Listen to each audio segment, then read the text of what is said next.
Dan. It's so nice to talk with you. Um, Peace Action Maine had a few questions, but I see so many people lined up with multiple questions. I'm just going to ask one, and that is, do you think that reality winners should be freed? Yes.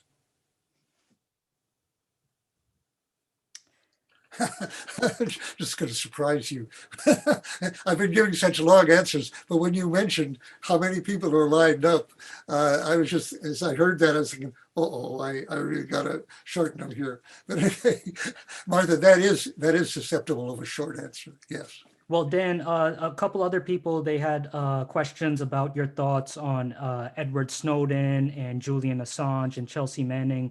So I guess could you share your thoughts with us a little bit about whistleblowing and, Edward Snowden and Chelsea Manning, and I guess just share with us some of your thoughts. And I think is it correct that you've called on people within the government to continue whistleblowing so that we could continue to get information to the public? Well, of course, I've been doing that for half a century now. This is the 50th anniversary of the Pentagon Papers in June.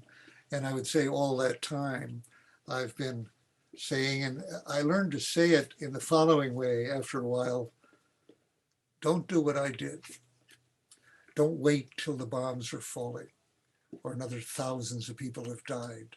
If you have information that could avert a war or shorten a war, or information that our Constitution is being violated, as Ed Snowden discovered, or many atrocities are being committed, as Chelsea Manning revealed, think right now, don't wait, as I did for years, in effect, without thinking about it, but I just didn't come to think in time of what I should do. Act like Catherine Gunn, who, when in England, who the day that she realized that, as she put it, her government was using illegal means of surveillance to get us into an illegal war, she thought one day about it, and then she gave that to a newspaper with the chance actually of averting that war. It didn't, but it could have and should have. So I'm saying act in a more timely way. And certainly, of course, Chelsea and Ed both acted much younger than I was. I mean, with less experience, but they did the right thing. And we need it right now. I was saying very much in December of this last year that after the election, that if anyone knew of plans for possibly provoking Iran into actions that would be said to justify our attacking Iran. And I am sure that such plans exist on paper and in computers. Not for definitely doing it, but to be prepared to provoke a war with Iran. They should consider putting that out in a way that might avert that war, even whatever the cost to themselves personally. As Ed is experiencing Snowden, permanent exile, undoubtedly. Chelsea Manning, 7.5 years in prison. I got off without paying any significant price by a kind of miracle, but I was facing 115 years in prison. And would that have been worth it? To avoid war with Iran, which would be, at best, even if it didn't go nuclear, if it were on the ground, worse than Iraq, Vietnam, Afghanistan all put together. And that seemed like, and I think it was, a real possibility. And by the way, others seem to think that too. 10 secretaries of defense put out a letter, and this was unprecedented, telling the military, reminding them of something I think almost none of them would have otherwise remembered, that their oath of office called for support and defending the Constitution, not the president, not secrecy, but the Constitution, and that they should not obey unconstitutional orders, which they didn't spell out. I think they were thinking of Iran, there's indications.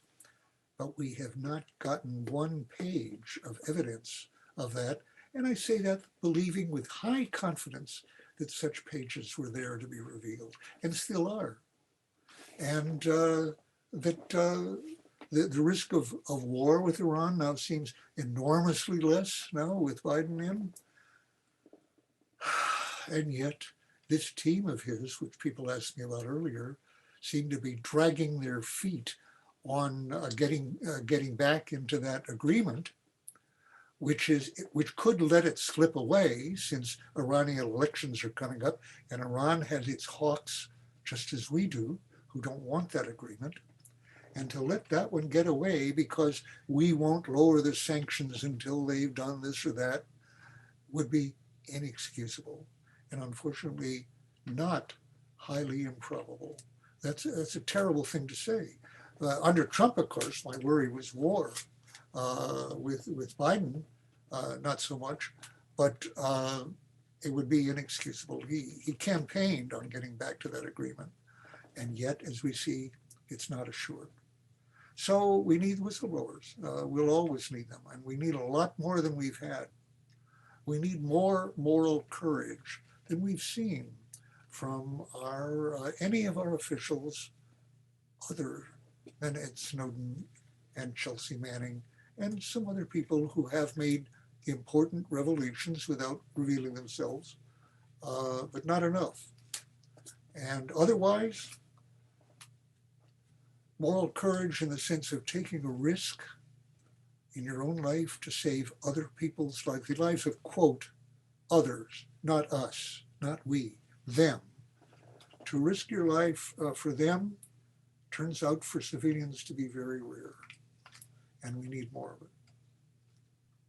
I think you're right, Dan, and I think that moral courage you were talking about, you really demonstrated it by risking everything to give this information to the public. So I think that type of moral courage of trying to of being willing to risk your life for the sake of others, I think it's really rare, and I think it's a really special person who's able to do that.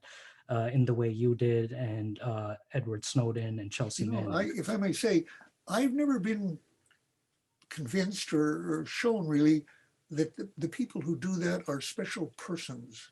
What's unfortunately true is that what they're doing is very special, is very rare. It doesn't seem to me, either for me speaking myself or the others, that it's easy to identify how they are different as persons. But I can say that doing that, taking that kind of risk, which does show moral courage, by definition, is contagious. And when you attribute it to me, it would never have occurred to me to do what I did without the direct example of people like Randy Keeler and Bob Eaton, who were going to prison nonviolently for draft resistance, and they had that effect on me. I'd be glad to pass it on to anyone.